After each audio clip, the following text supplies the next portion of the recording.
नमस्कार, न्यूज 31 देख रहे हैं आप। मैं हूं आपके साथ गुंजन। खंडवा में ओमकारेश्वर बांध के गेट खोलने के बाद नर्मदा में आई बाढ़ में दुकानें, घर और आश्रम बह गए। ओमकारेश्वर में नर्मदा घाट से करीब 50 मीटर दूर तक का इलाका डूब गया। 127 लोगों को रेस्क्यू करना पड़ा और नर्मदा का पानी अब उतर चुका है और हर तरफ तबाही का मंजर है। वहीं अब कांग्रेस प्रदेश प्रभारी रणदीप सुरजेवाला ने कहा है कि बांध के गेट खोलने की सूचना समय पर नहीं दी गई। शुक्रवार को मुख्यमंत्री ने ओमकारेश्वर में आदि गुरु शंकराचार्य की प्रतिमा का निरीक्षण किया था। सीएम के सत्कार के कारण प्रशासन ने जानबूझकर बांध का पानी रोका और उनके जाते ही रात में पानी छोड़ दिया। बगैर कोई सूचना के अचानक छोड़े गए पानी की वजह से कई परिवार बेघर हो गए। सुरजेवाला ने कहा कि आदि गुरु शंकराचार्य की प्रतिमा तक जाने के लिए नर्मदा नदी पर कोई ओवरब्रिज नहीं है। इस पार से उस पार जाने के लिए नर्मदा नदी पर एक रपटा बना हुआ है।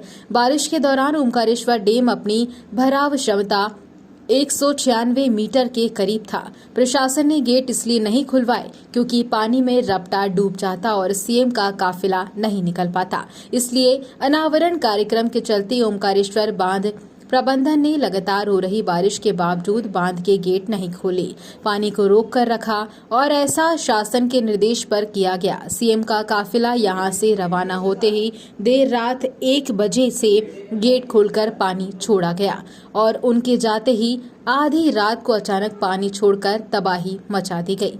इस आपदा की दोषी सरकार है और क्या कुछ आरोप लगाए, देखिए। शिवराज सरकार के सर पर, भारतीय जनता पार्टी के सर पर सत्ता की भूख सर चढ़कर बोल रही है। पहले महाकाल में भ्रष्टाचार किया और अब ओमकारेश्वर भगवान जी की नगरी को शिवराज निर्मित बाढ़ में डुबो दिया।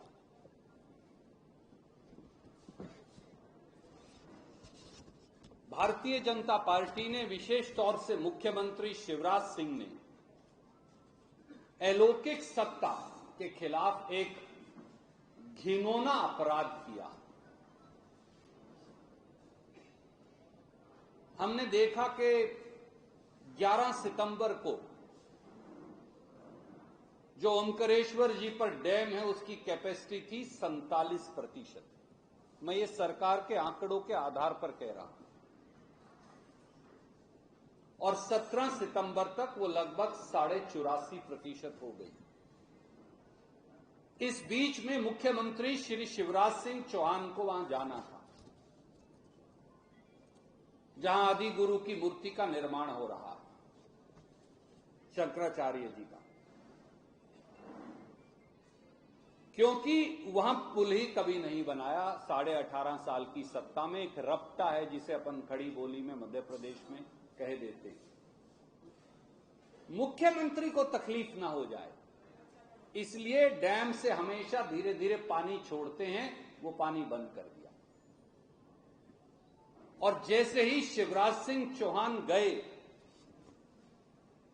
रात के 1 बजे बगैर नागरिकों को सूचित किए, बगैर ओमकारेश्वर जी की धर्म नगरी को सूचित किए, रात को 1 बजे 23 के 23 गेट खोलकर 12,000 क्यूसिक पानी छोड़ दिया।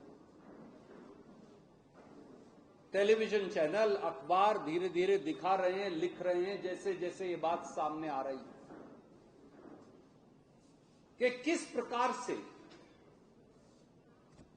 प्रकार से रात में 1 बजे जब पानी छोड़ा उससे घर, दुकान, आश्रम सब तबाह हो गए।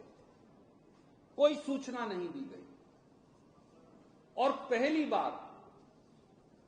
बार भगवान शिव के ज्योतिर्लिंग तक की सीढ़ियों तक पर पानी बहता नजर आया। इनका बस चलता तो शायद डबो देते, वो तो बम बम भोले की कृपा। बाबा केदार में जो हादसा हुआ तब भी मंदिर को कुछ नहीं हुआ। तो शिवराज सरकार ने, भारतीय जनता पार्टी सरकार ने अलौकिक सत्ता के खिलाफ अपराध किया।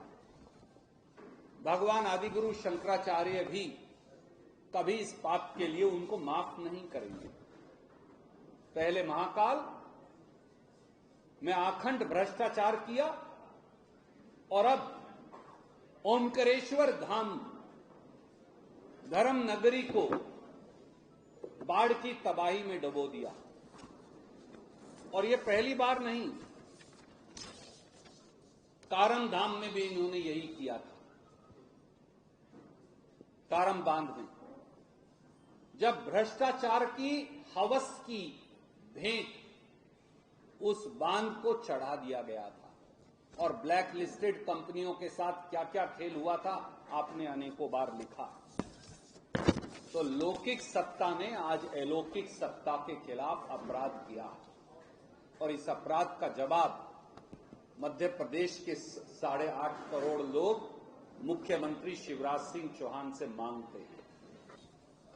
हमारी मांग है कि मुख्यमंत्री शिवराज सिंह चौहान सामने आए, धर्म नगरी ओमकारेश्वर जी के हर नागरिक से और मध्य प्रदेश के लोगों से माफी मांगे और जो तबाही धर्म नगरी ओमकारेश्वर में हुई है उसका अगले 1 हफ्ते के अंदर पूरा मुआवजा दिया जाए।